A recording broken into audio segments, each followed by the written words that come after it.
Okay, hello everybody. Argo Visa here. We are live on YouTube and we're excited to be joined by two of our former officers on the Argo team today for a special session talking all about visa refusals, and also we'll be sure to get some time for Q&A with these two officers. So please, a few housekeeping items. Let us know where you're joining us from in the chat. We'd love to hear from you. And also, please, if you submit your questions, just submit it one time. If you submit it multiple times, then we will not answer your question because it overwhelms the rest of the questions being answered. So please just ask once. We're going to get to as many questions as we can in the time that we have, and we will get started. So how about David and Rachel, if you don't mind introducing yourselves and a little bit about your background. David, I guess you can get us started. Hi, everybody. I'm David. I was a visa officer in Northeast China and then in Estonia in Northern Europe. Decided about 30,000 visas when I was an officer, and student visas were by far my favorite. Hi, guys. I'm Rachel. I also was a visa officer first at the U.S. Embassy in Mexico City and then the U.S. Consulate in Tijuana. And F1 is also always my favorite, and I feel like one of my specialties, and I enjoy working with students. So we're excited to be here today. Awesome. Yeah, we're so excited to have you. And we know a lot of students are gearing up for F1 visa interviews for spring intake, or even planning ahead for summer next year in case they want to go ahead and get their slots and start preparing. So we're excited to have you. We'll be focusing mainly on student visas and other non-immigrant visas in the context of talking about visa refusals, because a lot of people that are going for a non-immigrant visa and get refused end up getting a slip that says 214B on it. So do you guys want to explain what is 214B? Why is the slip so vague? Like, what does it really mean if you get that at your visa interview? David, you go. All right. So 214B just means that the officer doesn't think that you are going to use your visa appropriately, meaning that you're either not going to study or you're going to stay in the United States after you finish your studies. It's the section of the law that is called 214B, and it's discretionary. The officer doesn't need to justify it very strongly. And it's by far the most common refusal type for non-immigrant visas, especially for student visas. Awesome. And Rachel, did you often see did you ever explain to applicants why they got 214B after they got it? Not often, but sometimes I feel a lot. I've seen consular officers, and sometimes myself, we would say something like, I would wait a little bit longer, or I would get a different funding source. Or sometimes people will give little hints, but it's not very common. And like David said, 214B can cover everything. They don't believe that you're going to overcome immigration intent most of the time. What did you see, David? Is it common that you saw officers telling applicants what it really was, the secret behind that slip? Almost never. The officers in a lot of places are just trying to quickly get through applicants. And once they've told you you're refused, that decision has been made. So any extra time they spend with you is time that they can't be deciding the next person's case. And so the officers will almost invariably just say, that slip explains it, next person, please. And the slip is intentionally vague because there are a lot of reasons that they may have refused you. And the officer may not even have a specific reason in their mind why they refuse you. It might just be, I don't get a good feeling about this case, and I can't elaborate on that, but it feels bad to me, so I'm going to refuse it. And you can't explain that to an applicant at the window. So you say, the slip explains more. I'm sorry, you're not qualified. Next person, please. And what kind of stays in the system once an applicant gets that 214B? What does it mean for them in all their future interviews? So it will be in the system forever. They took your fingerprints, so you will always show up as having been refused that U.S. visa. The positive thing is that means you can say yes, that you've been refused before on your DS-160, which gives you the opportunity to explain why. And what I always recommend to people is, rather than explaining why they think they were refused, just explain 214B And then it's a free form place for you to explain all the reasons you should be issued. And there's no other place on the DS-160 to do that. So it may be challenging in the future because you have that refusal, but it also allows you this extra spot on your next application where you can say, these are the reasons I think I should have been issued. Awesome. So that actually connects to one of the questions that we had. I just want to pull it up. So we have this question about my officer was refused. My visa was refused because the visa officer asked how much your sponsor earns. I said $10,000, and my I-20 said I need $31,000. And in fact, I had $37,000 in savings. One thing I would like maybe for you guys to break down here is how often do the applicants really know why they were refused? And could there be other reasons why they were refused aside from this? Or how can a visa applicant figure out what is the real reason behind a refusal? I can start.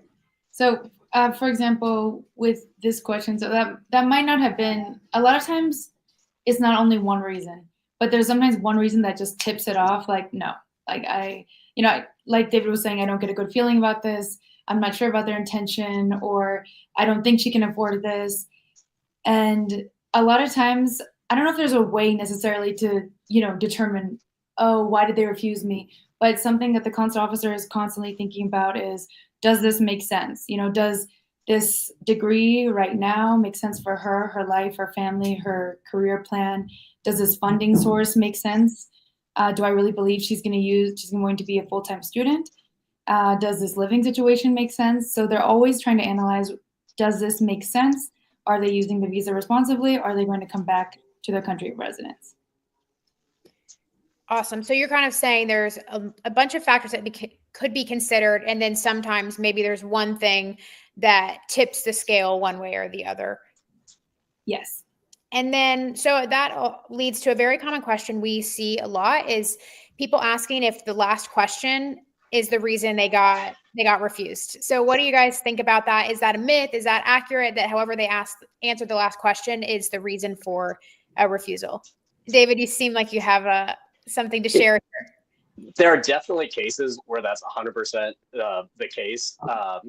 But if it is, you'll probably know because it's just so outlandish that the officer's like, no matter what I ask you, I have to refuse you at this point.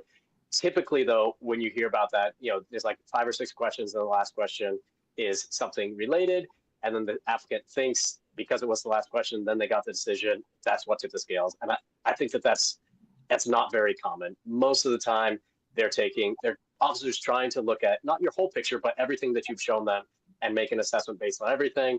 And the last question is rarely the cause, but there are some cases where it's like, have you ever been arrested in the United States? And you say no, and I can see in your fingerprints that you have been. And it's like, well, I don't have a lot more to talk to you about if you're going to lie about that, right? So there are cases, but it's rare. Got it. That makes a lot of sense. And kind of going back to what is 214B, what does it mean? We kind of briefly touched on immigrant intent and overcoming that. Like, Rachel, do you mind sharing, what does immigrant intent mean? What is that term? So yeah, that's a term commonly used a lot of times in our case notes in the Immigration Nationality Act, the INA, and basically the rule book, the Foreign Affairs Manual, the FAM of all consular officers. And it's when we believe we have to start at no. Like every consular officer starts these non-immigrant visa interviews at a no. And that they have immigrant intent, which is that someone intends to take this visa and become an immigrant in the United States and stay in the United States, not use the visa responsibly, not use the visa for the purpose of the visa, and basically stay. And that's something that we have to start every interview at no, 214B, immigrant intent, and then we need to be convinced otherwise. So I always like to tell a lot of my applicants to show, this is kind of like a job interview and you need to show your qualifications. So it's a visa interview, but you need to show why you qualify for the visa, which is, that you'll use this visa responsibly, that you have ties to your home country, that you come back to your country of residence. Awesome. And I think you touched on a really important point there is that with the non-immigrant visa, the officer is starting at that you don't qualify and that you need to prove yourself during the interview. So I think a lot of people don't realize that it is kind of on the burden of the applicant to prove themselves during the interview, not the other way around, as like the officer checking some final notes. There really is a burden on the applicant to showcase themselves during the interview based on that information. Another common myth we get a lot of questions about is, will the officer decide before the interview even starts? Will they see your DS-160 and will they know, okay, this person's definitely going to get refused? Or if you greet them wrong, may they already decide they're going to refuse you? I mean, what do you guys think about that idea? In China, we definitely had some where you could tell from the DS-160 that there were very low chances that this person was going to be issued. There are indicators that show that like this person is probably not planning to be a student. I think for our students who are here, that's probably not the case.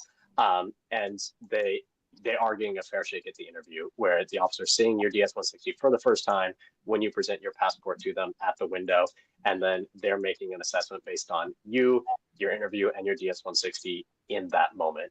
So it's not, again, it's rare, but there are definitely cases where you can tell that this is very unlikely to go well for this person. What do you think, Rachel? Yeah, this is so interesting because, every post embassy consulate is different, and David's had, different experience in different countries than I've had. So I've never, seen a DS-160 until the person's literally at my window, which I think is the most common case, but sometimes people can see it beforehand. So no, in my case, in serving in Mexico, I never refused someone by just seeing their DS-160.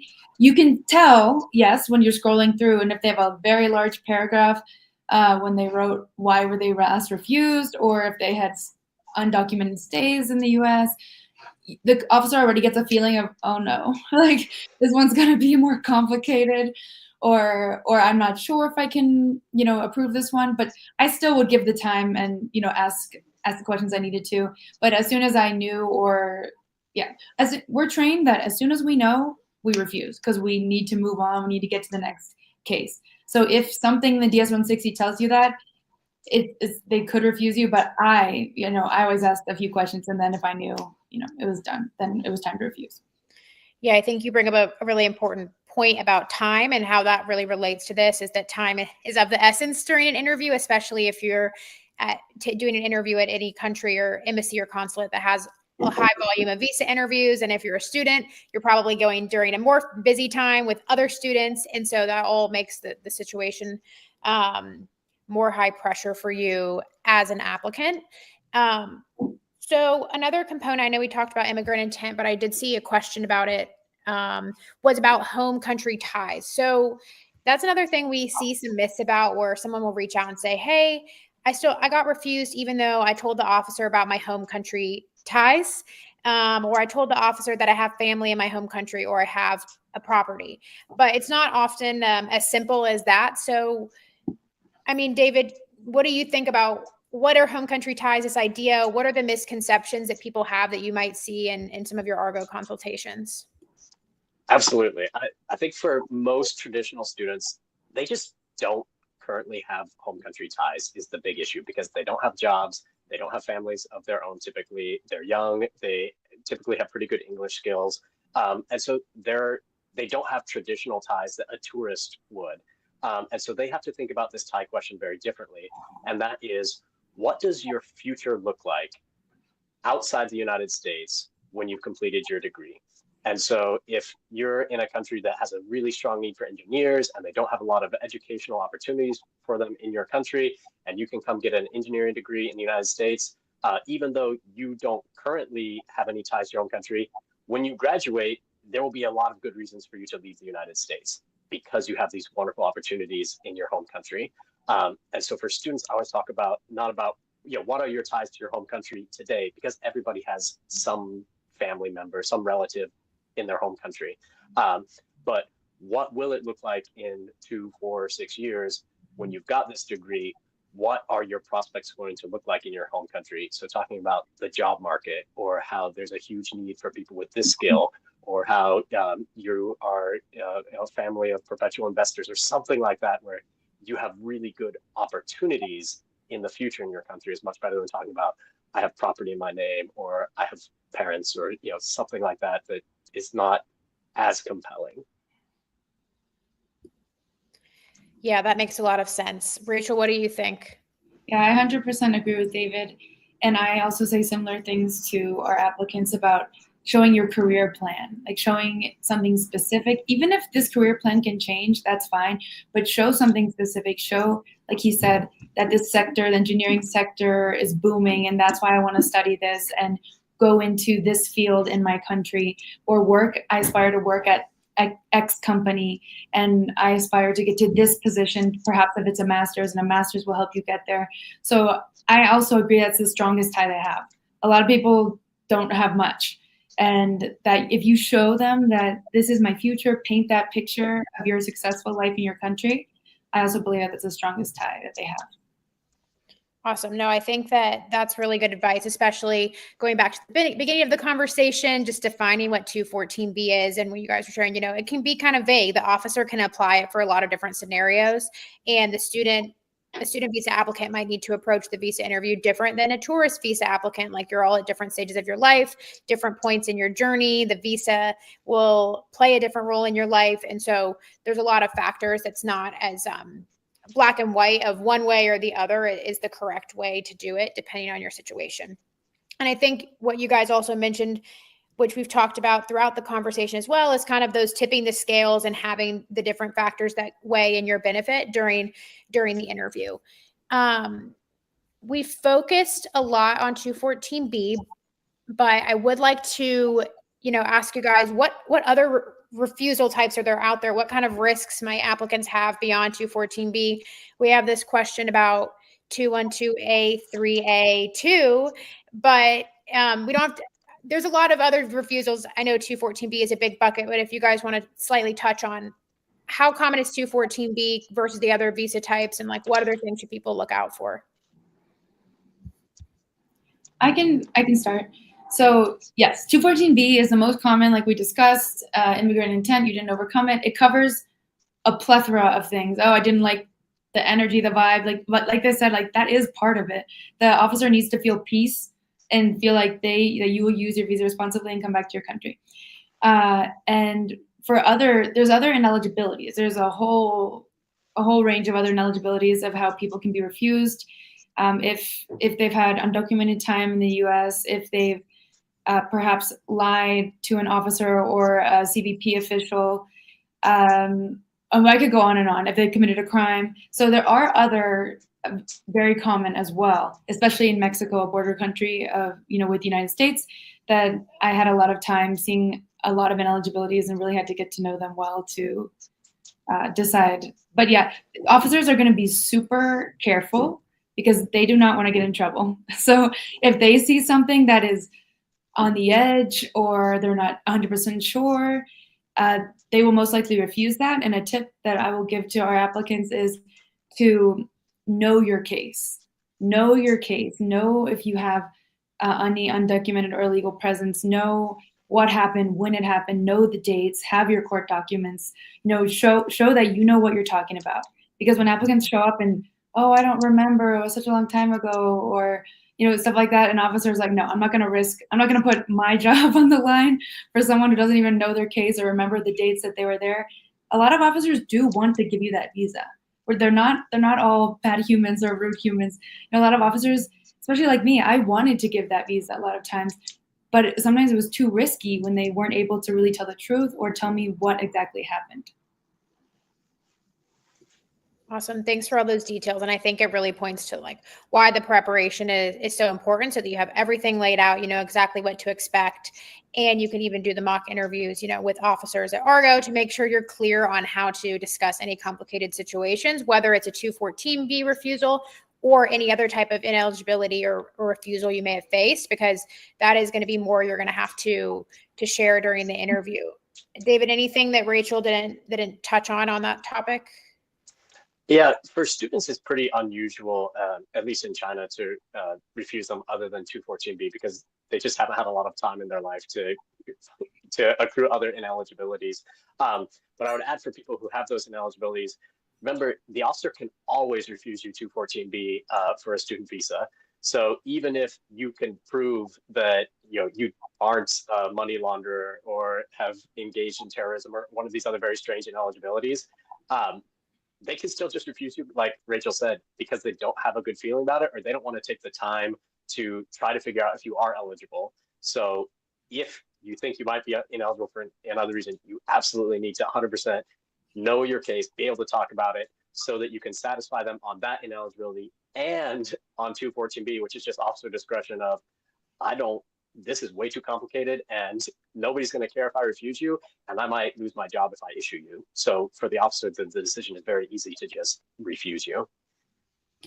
Yeah, that's great context. And I know this might sound grim when you're hearing, oh, how easy it is for an officer to refuse you, but that's really why we're out here giving you guys this advice on our channel and also, offering these consultations to give the best insights possible and personalized advice, because there is a lot at stake at a visa interview and the system that's probably not changing. So at least at Argo, we do our best to try to optimize everyone's chances within the system as it exists. I mean, you have the best people right here, all former officers that have made tens of thousands of decisions that know exactly the ins and outs of every detail of the system to put your best foot forward with the system as it exists. So kind of talking about another example, I saw this question. This person was refused their student visa 6 times under 214B without knowing really anything about their case. What would be your basic advice for someone that's faced a handful of 214B refusals? Like, what should they even start doing now? Should they consider reapplying? I mean, what do you guys think? It just really depends on the case. So there are cases that we say have fallen into what we would call refusal hell, where the first officer just doesn't really know, and so they refuse, and then every officer afterwards is kind of like, well, they were refused before, so I'm just going to keep refusing them, and that can happen.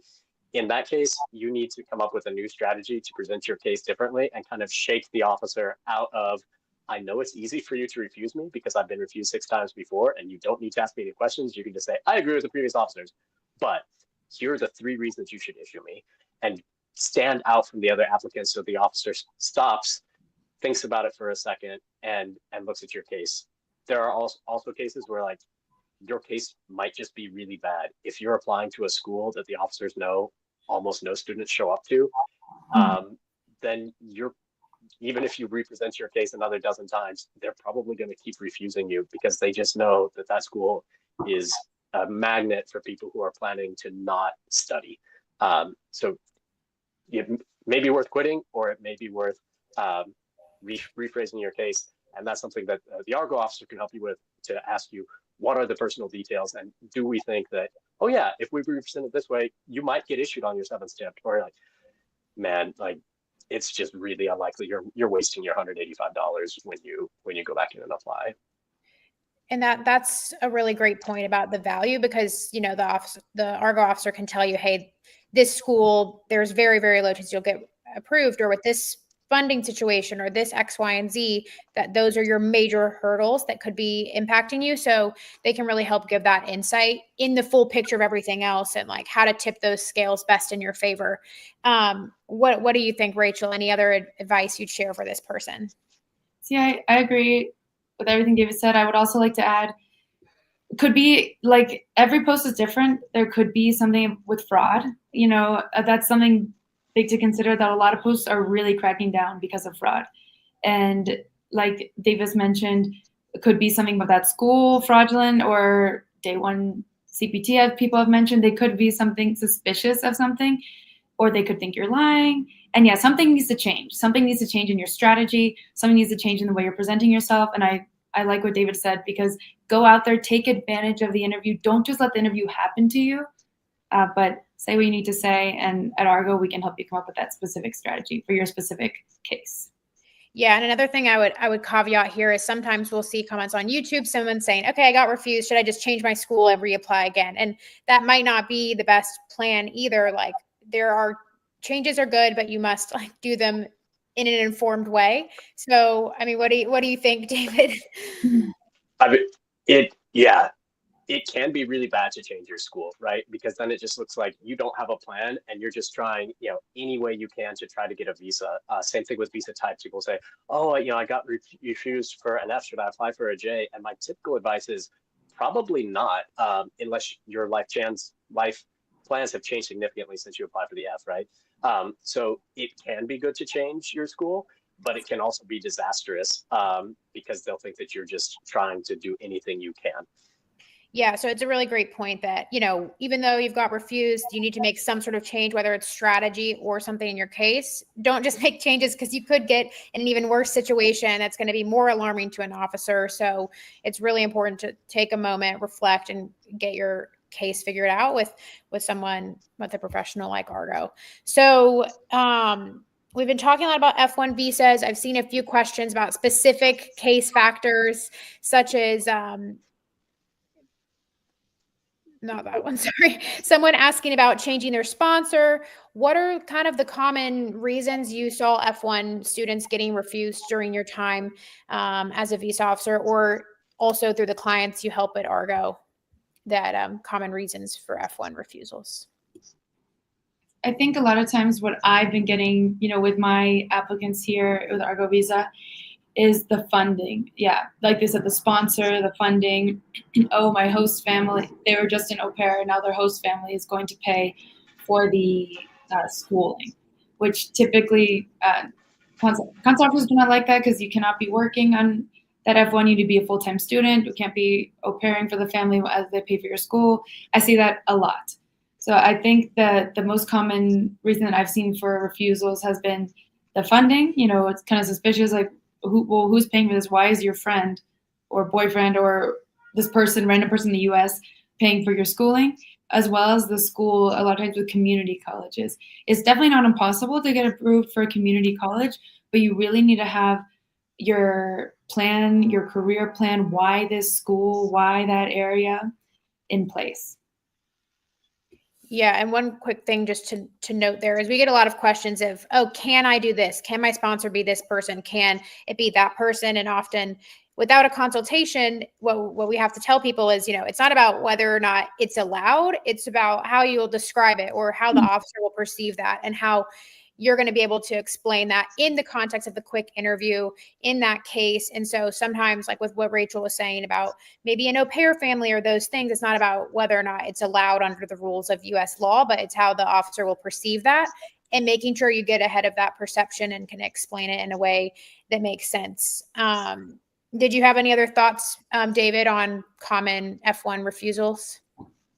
To me, the most common was where it just didn't make sense, right? So to give you an example, I had a client recently who said, they had $1,200 saved up and they were going to go spend $60,000 in their first year and 3 times that in the ongoing years, so that they could come back and get a job that paid like $700 per month.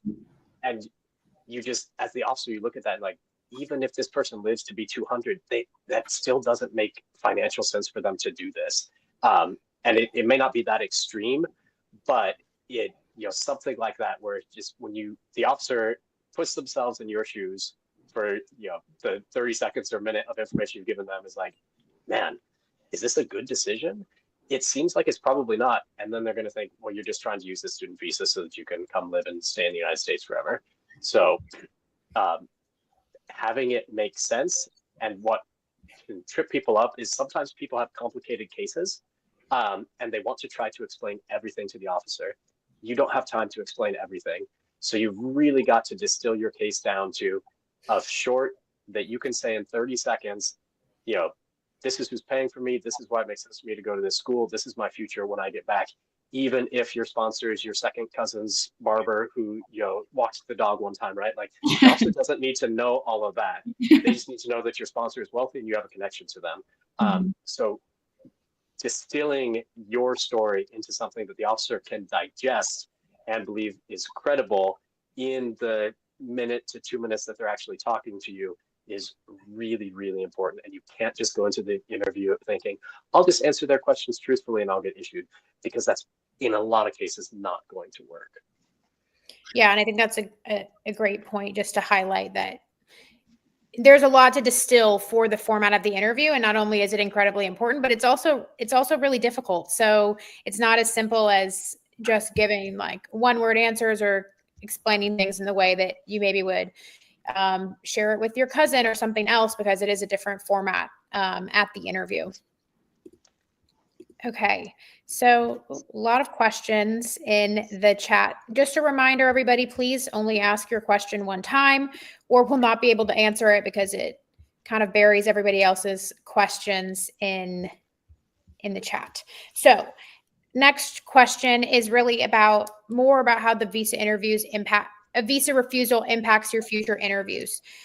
I know we touched on the fact that, that refusal is permanent. Officers will be able to see that in the next interview, but could you guys touch briefly on what are the notes in the system? What will an officer know based on the last refusal when someone's coming up to your window with the prior refusal? I can start. So the case notes, they will see whatever the last officer wrote about you and your case. And I would definitely I typically always looked at the prior case notes, especially if it was recent, and especially if there were multiple refusals. So, and a lot of times officers will literally copy paste and change a few things. So that's something to consider. Especially, in those high visa posts where they have to keep going, a lot of times it's almost a copy paste ordeal. So it is up to you to stand out, to show them what's changed, especially if it's something recent. They're going to want to see if something's changed, or like we talked about, explaining why they should be issued, why they shouldn't be staying refused, what's different about their situation and their case. But the officer can see everything that the last officer wrote. Something that just stood out to me about what you said and connecting it to the what's changed is it's often, like, again, not always changing your case, but changing the officer's perceptions based on the notes. So kind of understanding what could possibly be there and making sure they have a changed perspective on that component specifically. And again, that's difficult, and where Argo can really help you. We don't have access to the prior notes. We don't have that to share. So we're not some like magical being there, but our officers can give you a really good idea of what may be there or what the potential concerns were for the visa officer, so that you're maybe not changing something, but you're addressing the biggest point of concern that the officer had. David, what do you think about the notes? The notes are very special. Sometimes you'll get a really excellent description that covers the positives and the negatives and then gives the decision. More often, you'll get very quick notes that only highlight the negative things about the case, so that when the manager, who looks at 10 to 20% of the cases every day, reviews it, they're like, oh yeah, that was a good decision. There are all these negative things about this case. So it's really important that you talk about the positive things about your case as early as possible, and don't let the officer who scanned your passport and is now reading all of the negative things that the prior officers have written about you, doesn't form this really negative first impression and then find out something positive about you. To bring up an example, I had a client recently who had been refused a couple of times, and we'd been talking for almost 40 minutes, which is, 10 times as long as a long visa interview. And he finally volunteered to me that his father had studied in the United States 30 years ago and was, immediately returned to the home country and was working there. And I asked him, have you told that to any of the visa officers? And he said, no. And I was just flabbergasted, because for me as a visa officer, if I knew that one piece of information, I would probably issue that person, right? Like your parent, who was probably in a country that was less developed than it is now, did the same thing and returned. That's just like such strong evidence that you'll probably do the same thing. And he hadn't put together the connection that that's what he needed to tell the officer. So there can absolutely be things like that in your case that aren't in the case notes. That's not something that has changed, but is something that the previous officers didn't know, and would make a huge difference in how they evaluate your case. Yeah, I think that's a really good example, and also really showcases a little bit more about what may happen if you do an Argo consultation. There's a lot of exploration on all of the background, helping you figure out maybe what you didn't know that's going to make a huge impact in your case. And as David said, it took 40 minutes to figure out this one component, but now they really had a winning strategy for going into their interview. So our officers are very good at helping to distill and figure out what that key information is that can really push your case in the positive way. So before we get into some more Q&A, the last question that I have that we get sometimes is, can you appeal a 214B? Can you reverse a 214B? I mean, is that possible? Only by reapplying. Awesome. Simple answer. There's no, can I talk to your, there's no way that they, even on the spot, they'll be able to do that. I've heard some clients ask if they can ask at the interview for a new decision, but that's not how it works. Awesome. Okay. Well, we welcome your questions. We're going to go through some of these questions about that you guys have submitted. Please only submit your questions once. And I think this is a really interesting question just to start off with. It's not about the student visa, but it's about the B1, B2 visa. And we don't have all the context, but I think it's interesting as someone who had visa approvals and now they're facing visa refusals. I mean, this could apply to a lot of visa types. I mean, what would you say as a high level, from a high level, like analysis or advice on what could be happening here if someone was getting approved and now they're not? I want to make sure I'm understanding it right. He visited the US twice on a B1, B2, and then applied again to renew it, and then got refused 214B visa CO. Yes, that's my understanding. Okay. So I would be sure to explain. I don't, since we don't know the details of the case, that he is a CEO and possibly his earnings and what he does and what's strong, because being a CEO is a very strong tie. You need to get back to your business. You have to take care of things. You probably a leader of various people. I would make sure to really thoroughly speak about the job.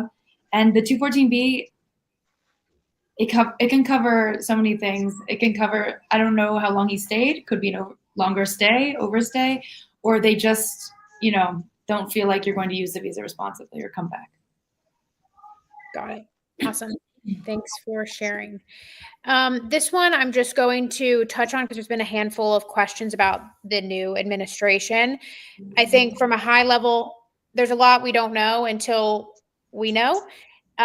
There's already a lot of misinformation and fear mongering about what could happen, but we won't really know until we get to January 20th and beyond. What I can say is that here at Argo, we're already preparing we have team members that worked under the previous Trump administration. We also have team members already going to Washington to stay up to date with the most new information that's coming out. And there's really just do your best to not get too worried on what you can't control and what we don't yet know, because again, there is a lot of misinformation already out there about what's going to happen and people trying to take advantage based on this election. So we really recommend just make sure you're working with trusted people and that you're doing what you can in your control, which is kind of our mission here. So I know there was a handful of questions about that. Hopefully that clears up people's doubts to an extent. Again, we won't know really until January 20th and beyond. Okay, so on to other things. What do you guys think about this? Why are visa officers maybe seems like they're not listening? Are they listening? Are they not listening? What do you think about this, David? It really depends. To the people who are doing these interviews, it's almost certainly the most important thing you do that week. For a lot of people, it's one of the top 5 most important events of your life, right? Is that visa interview. For the officer, it's just another day at the office. They've got their computer in front of them. They can look at their emails. They could be chatting with their officers. They could be, planning their weekend vacation. And so they are almost certainly not as focused on the interview as you are. So that's the first thing. The second thing is their job is not to make the best decision. If that were the case, everybody would get a whole day. We'd send people out to investigate all the documents you sent to us. We'd call the bank. We'd call the school. We do all of that stuff, which we do in a very few handful of cases. But for the most part, the officers are just trying to keep wait times down. And the way that they do that is by making fast decisions. And so we accept that we will make some bad decisions so that people can get appointments in less than a year. And so that's more often than not what's happening when they very, very briefly interview you is they got enough information to make a good enough decision, and you can always apply again. If that happens to you, you need to think about how next time, how are you going to capture that officer's attention at the beginning of your interview to shake them out of their stupor, to get them to focus on the interview and think, does this person actually qualify, versus just saying, I can find 3 reasons. I can very quickly find 3 reasons why this person doesn't qualify, put them in my case notes, and go on to the next person. Yeah, I think that that's really helpful context and perspective of just the different roles that, the officer is making hundreds of decisions a day and you're having one interview. So it is a unique scenario of how it all plays out, and also the importance of getting the officer's attention in a positive way. So I think that's really helpful context, David. Thanks for sharing. So Rachel, you'd mentioned a little bit previously about Visa managers. I think this is referring to the managers looking at the decisions you're making. I mean, what have you seen on what role the managers play in issuing visas, or maybe visa trends across an embassy or consulate? So in the State Department, we like to say it depends. And everything depends on every manager, every post, and the officer that you are. But in my experience, the manager does play a significant role, at least in the beginning, because when you're new to a post, they are checking your notes. I don't know if it's for the first month or a few months, but they're reviewing your notes, they're reviewing your cases.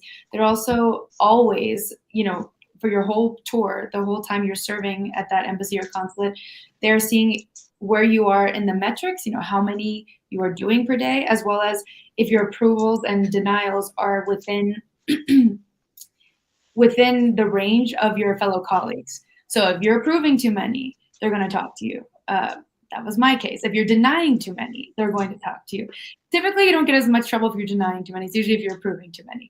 And they also, if someone was recently refused, in your notes, you're basically trying to convince your manager that I'm reapproving this. I'm going to approve this, even though my colleague just denied it. And so this is why it's very important that the applicant gives their strong reasons and why that they're an easy issue or approval or what has changed, because it's our job now to convince my manager that I'm allowed to approve you and that I'm not going to get in trouble. So the managers will talk to you, will review your notes. They do play a pretty significant role. They say we get the final decision as officers. You get the final decision. They say that. Sometimes you get it, sometimes you don't. It depends on how complicated the case is. And sometimes you even need manager approval to approve certain cases. So I would say they play a pretty significant role. Great. Thanks for sharing that context. Okay, so one question, there's been a few versions of it, so I'll just put one onto the screen. Essentially, a handful of people sharing about experiences where they faced a B1, B2 visa refusal and how that might impact a future interview. So this question's about E2. I saw one about a B1B refusal to F1, a B1B refusal to K1, which is a fiance visa. So I think there's going to be different context there, but David, do you mind taking this of what would it mean if you switch visas after having a 214B refusal? What should you keep in mind? So it's got to make sense with your story. If you were refused for a B1, B2 for tourism 10 years ago, and you've done a boatload of tourism since, and now you've met this American citizen who you're planning to marry in the United States, it's probably not going to have any, that refusal from 10 years ago is not going to have much of an effect on your K1.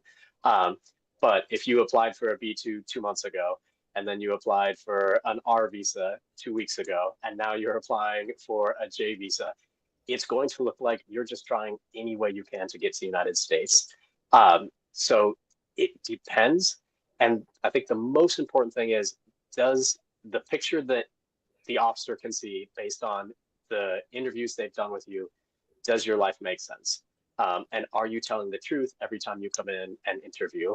So it may not be an issue, but if your job has changed and your address has changed and your educational history has changed between these things, then it's just like, I don't know what's happening here, but this can't all be true. And so the fastest way to get an officer to refuse you is to be caught lying, because they don't know you, they just met you. And if they know that you're lying about something that they can easily verify, then it just casts out across your whole application. So as long as you've been truthful in your previous visa applications, it's probably not a big deal. But if they find something that makes it obvious that you have been untruthful at any point during your application process, then it will make it very easy for them to refuse you in the future. Got it. That's very helpful. And I think, as David said, a lot of it depends on your individual story, maybe your journey, what happened at the original refusal. All those things are all factors. So there's not necessarily like a one size all fits advice. We're going to be doing a few more questions. We're at about 45 minutes, so we'll be wrapping up shortly. But this question is, okay, I think big picture, why is someone getting rejected even if they have a good school? I mean, this kind of connects to something we've been talking about throughout the conversation. There's multiple factors being considered, all those things. Rachel, do you want to touch on this question? Yes. So, yeah, there are multiple factors. Are you going to be a credible student? Do they believe you're going to return to your home country? Do they believe you have a career, future? Does this make sense? Does the degree make sense? Does the person who's paying for your school make sense? So those factors are what's mainly considered in a student visa.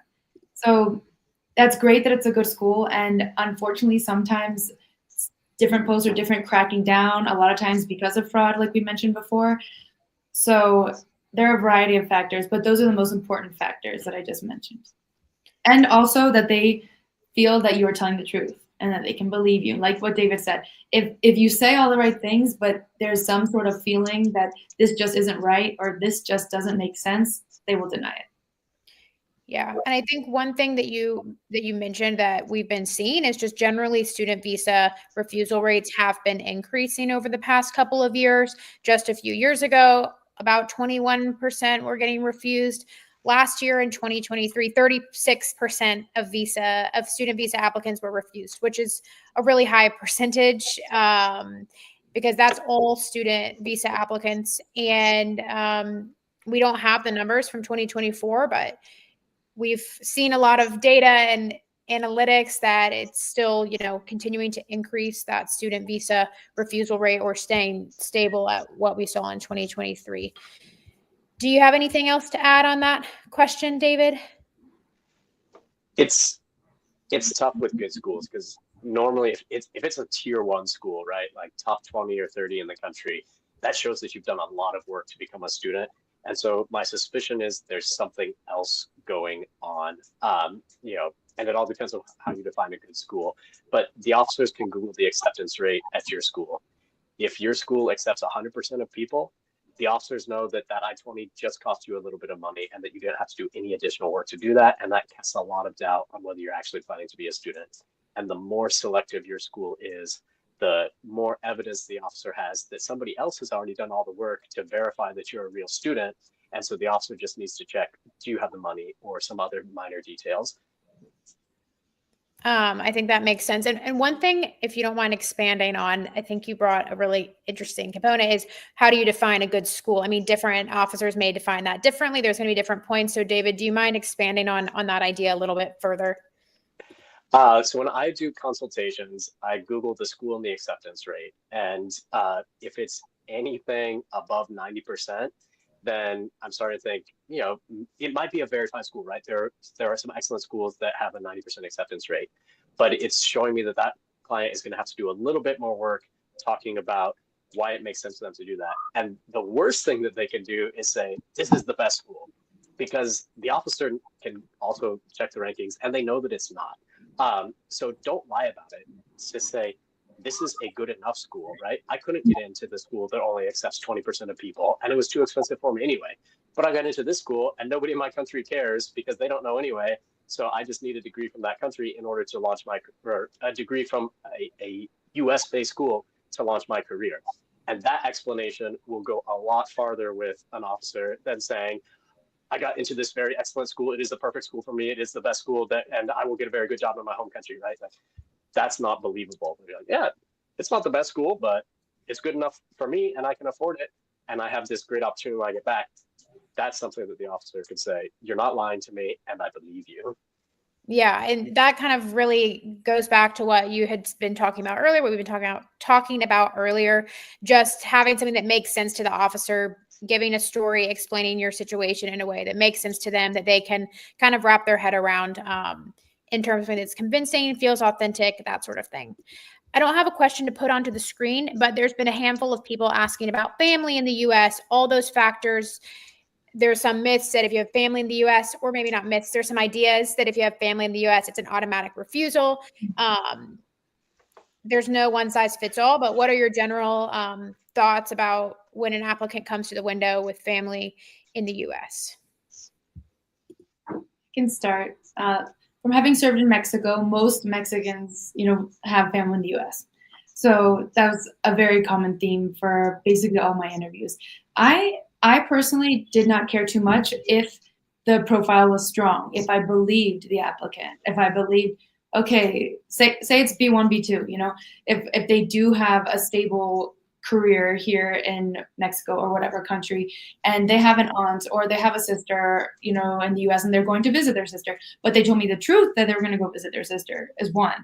And then two, that they have ties and commitments and reasons to come back to the US. With a student, yes, it is a bit harder because a lot of times, not always, but a lot of times they are younger. So they don't always have as many ties. I still prefer the honesty route. But yeah, there is no one size fits all. Like we can't say, oh, be honest about your brother in the US and that you're going to get approved or that you're going to get denied, because it depends on a variety of factors, but mainly depends on you, your profile, your strengths, your school, your job. If you have a lot of strong ties and show that you are coming back, will use the visa responsibly, I don't care who you have in the US. Like it doesn't matter to me as long as I truly believe those two things. You use the visa responsibly and you'll come back to your country. Awesome. Anything else to add, David? With family in the US, the officers are likely to assume that you will do what your family member did. So if you have a brother or a sister who applied for a student visa and never showed up to school and has been in the US for the past 6 years out of status, that's not going to help your case unless you could very, very quickly, very persuasively convince the officer that the two of you are totally different people, which will be almost impossible to do. On the other hand, if you have a dad who, went to the United States, studied, and returned 30 years ago, even though that person's not in the United States, you should absolutely bring that up with the officer, because, the officer, you are a stranger to the officer when you show up. And so they are going to strongly connect you to whatever you tell them about your life. And so if you tell them about some family member who abused their visa, they're likely to assume you did the same.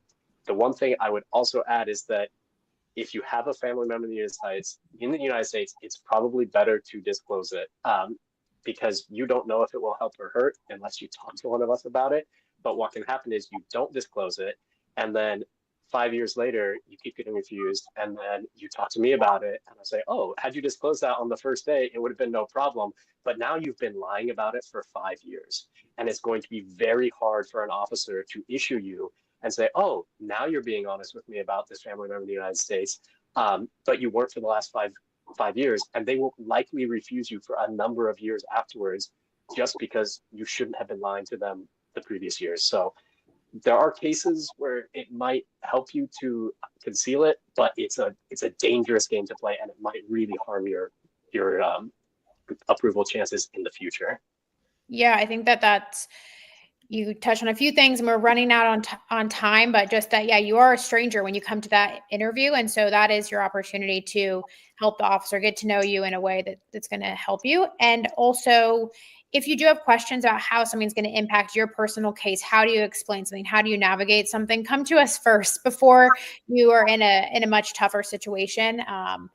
And it's always going to help you better down the road and whatever your journey may look like. So a few things as we wrap up. Thank you all for joining. If you didn't get your questions answered or you have other questions, feel free to send us an email. I've just left it in the chat. It's just hello, HELLO @argovisa.com. And as we close out, I couldn't have planned this question better, but what would be like a final tip you guys would give to the audience for staying calm and confident during the interview? I'll start. Okay. So for staying calm and confident in an interview, I think it's always important the day before, I want you to visualize that whole interview. I want you to visualize a positive outcome, things going well for you, and how you'd act in this interview. treat it as a job interview. So you know that in a job interview, you do need to be on your game with the questions and prepare. You prepare for a job interview. So I also think you should prepare for this visa interview, which is extremely important. And then during the interview, remember to breathe, remember to smile, and be yourself. I think that's something that people kind of forget to do because they're so nervous. I think one of my biggest tips is to, yes, be professional, answer the questions. Also be yourself. I think the reasons I felt so much peace at issuing certain visas that were maybe on the line sometimes, we have visas that are on the line, like, should I not, was because this person was themselves with me. I could tell they were telling the truth. They cracked a joke, they smiled, they were them. So I felt so much better about giving them the visa. So that's my number one tip. Awesome. What do you think, David? I totally agree with all of that. If you believe you'll get the visa, it will make it a lot easier for the officer to believe you'll get the visa. And I would also add, I get a lot of clients who say, the person in front of me got rejected really quickly, and so I had a really strict officer. That might be true, but it might also be you were just behind a really, really bad applicant. And so just totally ignore what happens to the people ahead of you in the line, because you have no idea what that officer is seeing on the computer screen, what that person's travel history is that they're not disclosing at the interview. So don't panic just because the person ahead of you got refused. Just imagine that that person is Osama bin Laden, and then go about your interview, right? Because it will not help you to focus on their interview. You need to focus on your interview and present yourself in the best way possible. Awesome. Well, thank you both, David and Rachel, for joining us today, spending an hour of your day at this webinar, talking with some people on YouTube. We hope you guys all found value out of it. Reach out to us at hello@argovisa.com. If you have doubts, questions, concerns, or you want to work with David or Rachel, you can email us directly and request them, or also just in general want to utilize our services before preparing for your interview. You can visit our website at www.argovisa.com. So thanks everybody for joining, and good luck at your interview and wherever your journey may take you.